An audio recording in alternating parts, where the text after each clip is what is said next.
pénurie d'hydrocarbures dans certaines régions du Nord en raison de la crise politico-diplomatique entre le Mali et l'Algérie. Les autorités maliennes prennent des dispositions.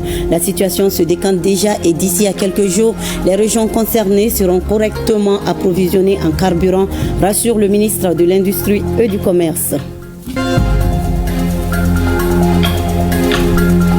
Les agences commerciales des réseaux de téléphonie mobile sont prises d'assaut depuis hier par les abonnés qui n'ont jusque-là pas pu identifier leur carte SIM. Le processus d'identification lancé il y a quelques mois devait s'achever ce mercredi. Un délai de grâce d'1 mois leur est finalement accordé à suivre.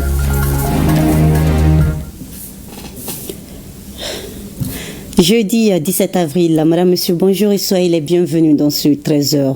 Certaines régions du nord du Mali sont en manque d'hydrocarbures, une situation complexe aggravée par la brouille politico-diplomatique entre le Mali et l'Algérie, car on le sait, certaines de nos régions du nord sont soit situées à la frontière avec l'Algérie ou proches du pays voisin. C'est donc pour trouver des mesures urgentes à ce problème que l'État malien, à travers le ministère de l'Industrie et du Commerce, a rencontré les acteurs du domaine et le ministre, très satisfait de la rencontre, annonce que la situation est en train de se décanter déjà et que d'ici à quelques jours, les régions concernées seront correctement approvisionnées. Le point de la rencontre avec Arjou Matina. Après les opérateurs économiques, les transporteurs, le ministre de l'Industrie et du Commerce, dans sa dynamique de concertation, rencontre cette fois-ci les opérateurs évoluant dans le domaine des hydrocarbures pour faire face à la pénurie d'hydrocarbures constatée dans ces derniers temps dans les régions du nord du Mali et aggravée surtout par la crise diplomatique entre le Mali et l'Algérie. C'est donc le devoir, voire la responsabilité de l'État, à travers le département de l'Industrie et du Commerce, de prendre des mesures urgentes pour soulager les dites régions. Après quelques temps d'échanges, le ministre et les acteurs ont convenu à une stratégie de gestion de l'urgence pour approvisionner rapidement les régions du nord du Mali. Nous avons travaillé sur deux schémas. Un schéma très court terme et un schéma à moyen ou long terme. Le schéma très court terme nous a permis de recenser l'ensemble des opérateurs du secteur du pétrole qui interviennent dans les régions nord du Mali. Dans un deuxième temps, nous avons procédé au recensement des besoins pour les 6 mois à venir et nous avons procédé à la planification mensuelle de ces besoins pour assurer leur acheminement dans ces régions-là. Bien sûr, il y a des mesures d'accompagnement sur le plan sécuritaire, sur le plan du transport, qui ont été évoquées et pour lesquelles le gouvernement va prendre des dispositions qui s'imposent pour apporter des réponses les mieux appropriées à cette dynamique-là. D'ores et déjà, la dynamique enclenchée a commencé à porter ses fruits selon le ministre Diallo. À partir du lundi déjà, nous avons eu des concertations avec les opérateurs et il y a des camions qui sont déjà rentrés sur Gao ce matin. Et si vous prenez les dernières informations, l'approvisionnement revient à la normalité au niveau de Gao avec une baisse drastique des prix. Donc nous allons poursuivre cette dynamique-là et à partir de demain, jeudi 17 avril 2025, toutes les dispositions seront prises avec nos opérateurs économiques dans le secteur du pétrole et en concertation avec les autorités du Niger pour que dans les 48, dans les 72 heures, nous puissions actionner ce mécanisme afin d'assurer l'approvisionnement correct des régions du Nord en hydrocarbures. Les participants à la rencontre saluent l'initiative citoyenne, rassurent de s'investir et sollicitent l'accompagnement de l'État, surtout sur le plan sécuritaire. Il n'y a pas de problème pour approvisionner les régions du Nord. Le seul problème qu'on peut avoir, c'est le problème de sécurité et de rentabilité. Si nos matériels de transport sont sécurisés, de Bamako jusqu'à Gao, nous pouvons le faire. Et arrivé à Gao, il faut que nous soyons sûrs que le produit qu'on va amener à Gao va être dépoté pour que nos citernes ne servent pas de capacité de stockage. Ça, c'est des conditions que nous avons posées. Mais en tant que Malien, en tant que citoyen qui est soucieux du bien-être de ses concitoyens, nous sommes prêts à faire tout le sacrifice pour que les régions du Nord soient approvisionnées. Il faut les résoudre. Et c'est les Maliens qui peuvent le résoudre. C'est ça la vision de la Chambre de commerce. Nous, on est là pour l'approvisionnement correct du pays dans tous les produits de besoins de la population. Les opérateurs économiques maliens sont disposés à ravitailler les Nord. Le seul problème qu'ils ont posé, c'est le problème sécuritaire par rapport au Nord. Et le ministre nous a donné l'assurance qu'il va sécuriser les convois qui seront dans les Nord. Et les opérateurs économiques, dès qu'il y a la sécurité sur les tronçons qui sont accompagnés, vont mettre le paquet. Le ministre a souligné lors de la rencontre que son département s'attelle déjà à bâtir un schéma opérationnel à moyen et long terme des stratégies nationales d'approvisionnement, cela sur instruction du président de la transition, chef de l'État, en vue de soulager davantage les populations. C'est parti depuis hier pour les assises sur la relecture de la charte des partis politiques phase régionale dans les ambassades et les consulats. Il s'agit pour les participants composés uniquement des forces vives de réfléchir sur la loi relative à la charte des partis politiques en vue de faire des propositions et de formuler des recommandations. Le point de la journée d'hier de l'étape de Bamako avec Boubacar Bablin-Touré. La loi du 18 août 2005 portant charte des partis politiques soumise aux forces vives et aux Maliens établis à l'extérieur pour lecture. Pour cette phase régionale du district de Bamako, 3 points sont soumis à l'appréciation des participants à ces assises. La relecture de la réduction du nombre de partis politiques en appliquant des conditions restrictives de création et de financement. Le deuxième point porte sur la relecture de la charte des partis politiques avec une affirmation du statut du chef de file de l'opposition. Et le troisième point porte sur l'interdiction du nomadisme politique en cours de mandat. Pendant 2 jours, il s'agira pour ces forces vives du district de faire des propositions et formuler des recommandations.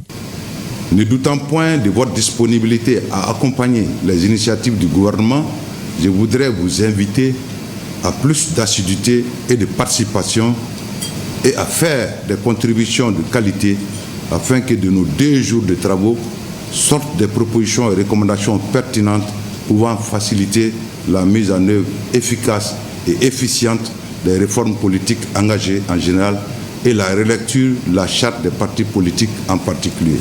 Les propositions et recommandations qui sortiront de cette phase régionale serviront de base pour la phase nationale. Vous l'avez peut-être remarqué depuis hier, de longues files d'attente devant les agences commerciales des réseaux de téléphonie mobile. En cause, la coupure des cartes SIM non identifiées, annoncée depuis un certain temps, est effective depuis ce mercredi. Et cela n'est pas sans conséquence sur les activités quotidiennes des clients qui ont pris d'assaut ces agences. Le constat avec Tiamoro Konati. Bintou Traoré fait partie des clients d'un réseau de téléphonie mobile La Place. Depuis ce mercredi matin, il lui est impossible d'effectuer un appel téléphonique via son numéro pour la simple raison que sa carte SIM a été expressément bloquée. nana ko mena nga piscine ka uyatiga shuro ngo mena kana ka identifier amaseka ke uye numéro do di mo ma 50-50 be yito ka soka ke mais amaseka valider.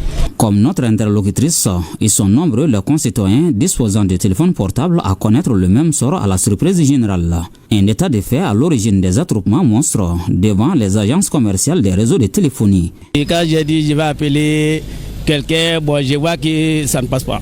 Et j'ai posé la question à nos amis et ils ont dit qu'ils ont coupé. Je suis venu depuis 8 heures. Et cette puce-là même, ça ne m'appartient pas, ça appartient à ma maman. Mais par contre, je suis venu parce que elle ne pourra pas venir supporter toutes ces choses-là, surtout avec le degré de soleil. Pourtant, selon les responsables de téléphonie mobile que nous avons approchés, cette suspension des cartes SIM non identifiées fait suite à une campagne de sensibilisation sur la question à l'endroit des abonnés. Il faut reconnaître que les clients devaient venir il y a longtemps. Et il ne nous reste que 2 jours. Ah, vous voyez, il y a de la masse, donc c'est pas facile de prendre tout le monde en même temps. Ils seront obligés de faire le rang. Comme vous le savez, les gens n'aiment pas faire le rang. Les clients sont bien accueillis à l'agence, donc ils doivent se munir d'un document d'identité comportant un numéro NINA. Ça peut être le passeport, la carte biométrique, la carte d'électeur, même la carte à mots.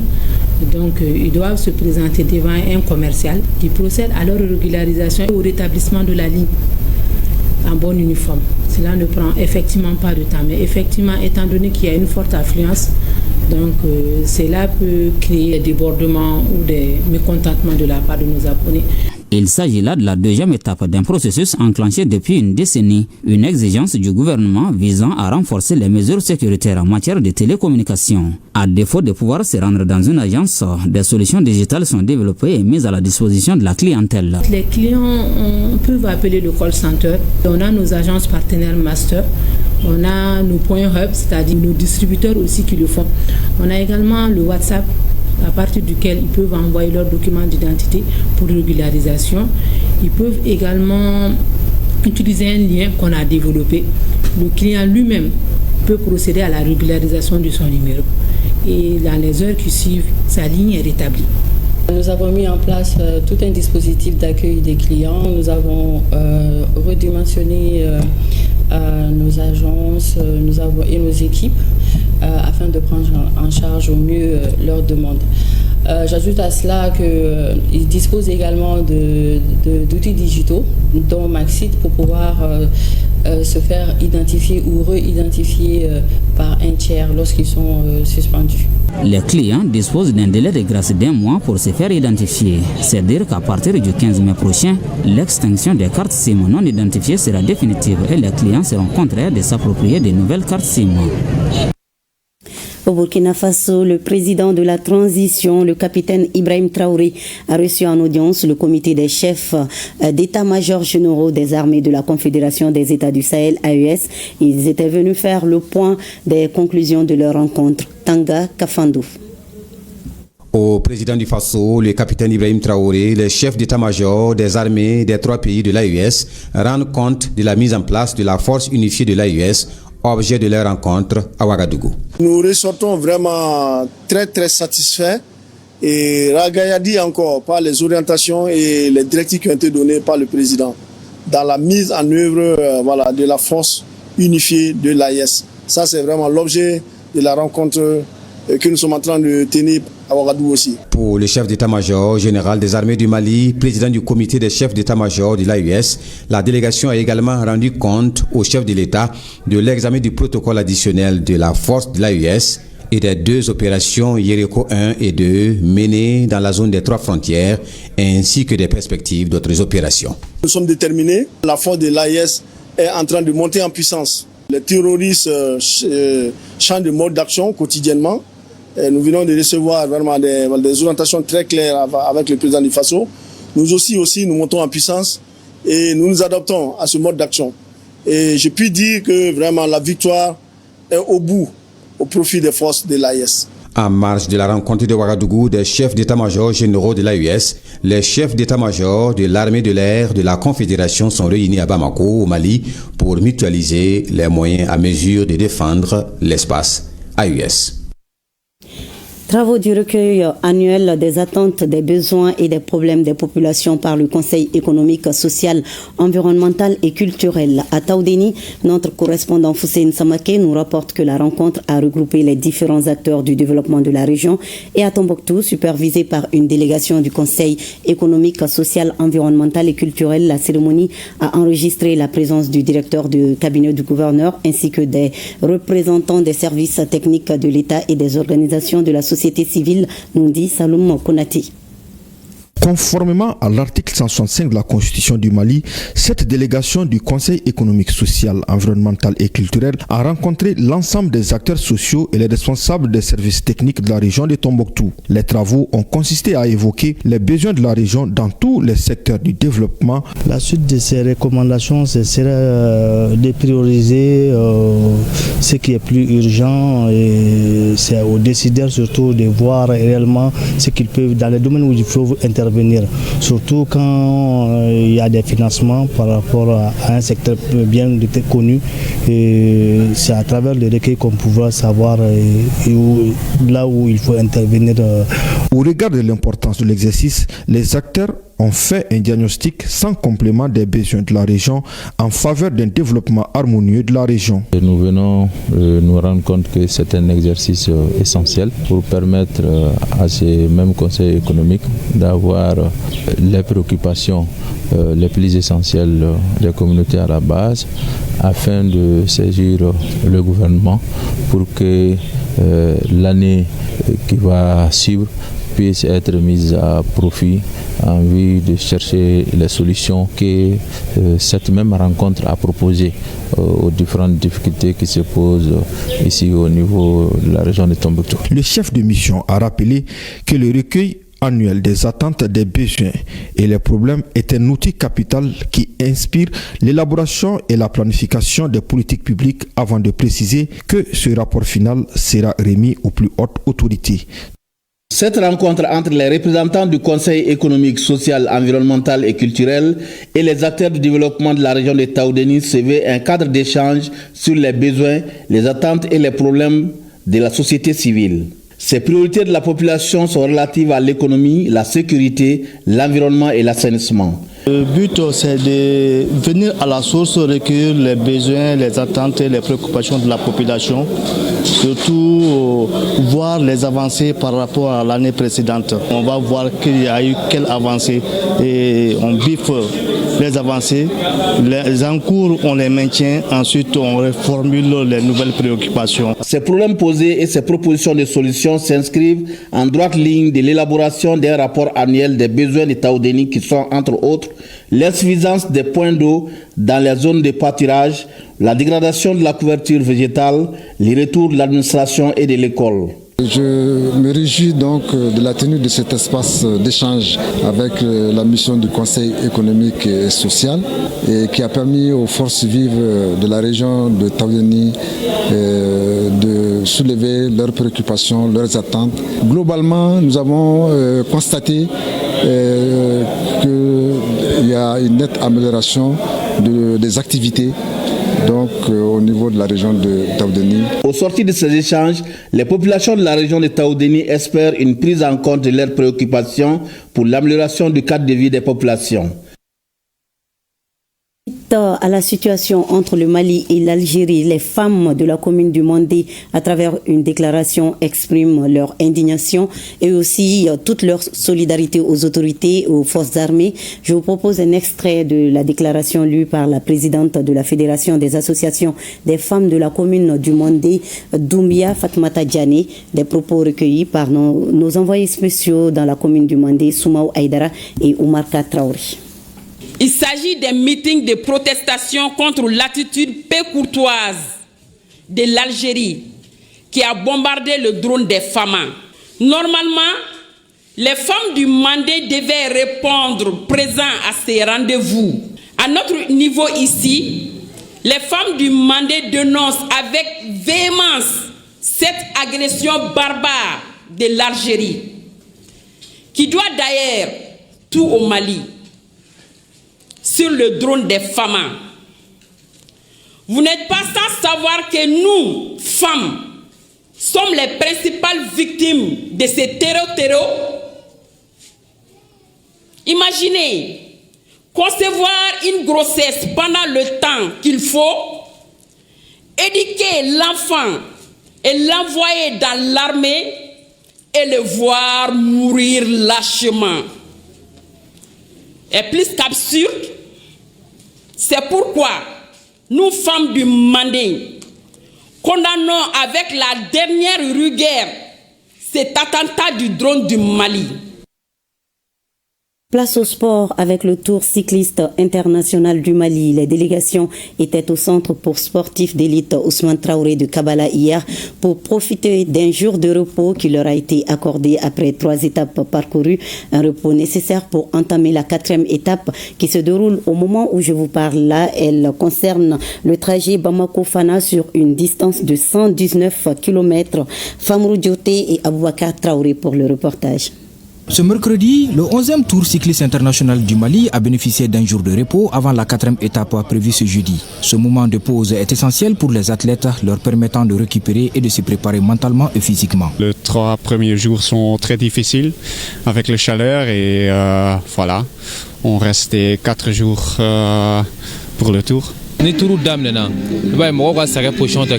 Les conditions des athlètes sont différentes. Il y a des coureurs qui peuvent enchaîner jusqu'à 4 étapes. Tel n'est pas le cas pour d'autres. Donc ce repos est bénéfique. Après avoir parcouru des étapes intenses dans des conditions parfois exigeantes, cette journée a été l'occasion pour les coureurs de se reposer, de procéder à des soins et de se concentrer sur leur stratégie pour la prochaine étape. Ils ont eu l'occasion de reposer un peu et puis un peu déstresser, il faut dire, puisque depuis 3 jours on porte le maillot jaune. C'est pas facile, hein? Le jour de repos, c'est très important aussi par rapport à la physiologie, morphologie de cyclistes. Surtout qu'ils ont passé par 3 étapes qui ont été vraiment à un niveau très élevé. Ce jeudi, les coureurs se lanceront sur un parcours de 119 km 600 entre Bamako et Fana, la plus longue étape de cette édition du Tour.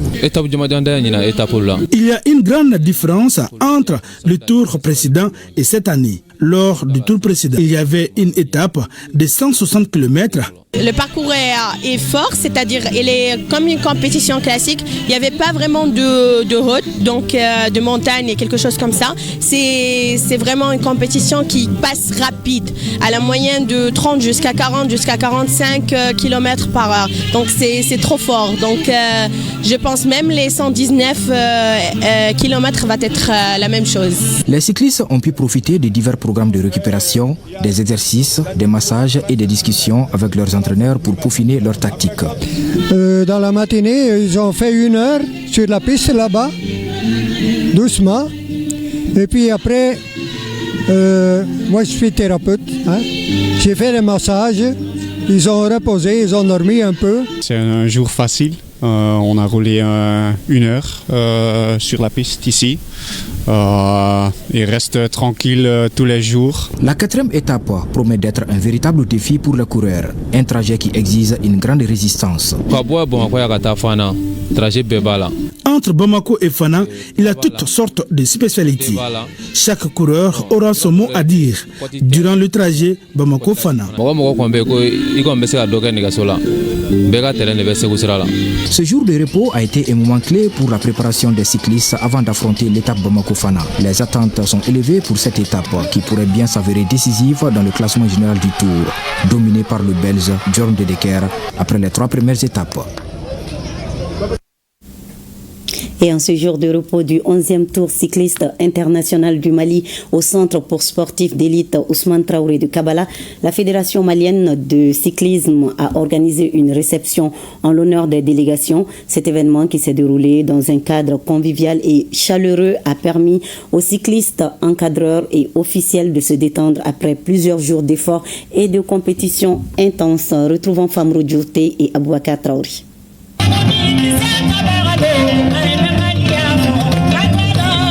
En point d'orgue de la réception, l'ensemble instrumental du Mali a offert une performance musicale captivante, plongeant les délégations du 11e Tour cycliste international du Mali dans une atmosphère culturelle malienne authentique. Ils aiment la musique et puis l'Afrique, pour nous, c'est toujours quelque chose de spécial. La chaleurosité, c'est un peuple très gentil. Cet événement, organisé par la Fédération malienne de cyclisme, témoigne d'un engagement fort à promouvoir non seulement le sport, mais aussi l'hospitalité malienne. Après 3 jours de bataille sur les routes maliennes, afin de découvrir un peu la nature à travers notre beau pays, nous avons décidé aujourd'hui à Kabala d'organiser cette réception musicale pour faire découvrir à nos hôtes la culture malienne. Comme vous le savez, l'année a été décrétée par son Excellence, Monsieur le Président de la Transition, le général Darimé Assimi Goïta, année de la culture. Cette réception musicale a rendu la pause compétitive des cyclistes mémorable. Les délégations sont sorties de cette expérience enrichies par la découverte de la culture malienne, renforçant ainsi l'esprit d'unité et d'amitié qui règne dans le monde du cyclisme. Et c'est la fin de cette édition. Merci de votre fidélité. À 20h, vous avez rendez-vous avec Nyanya Aliou Traoré. Bel après-midi à vous.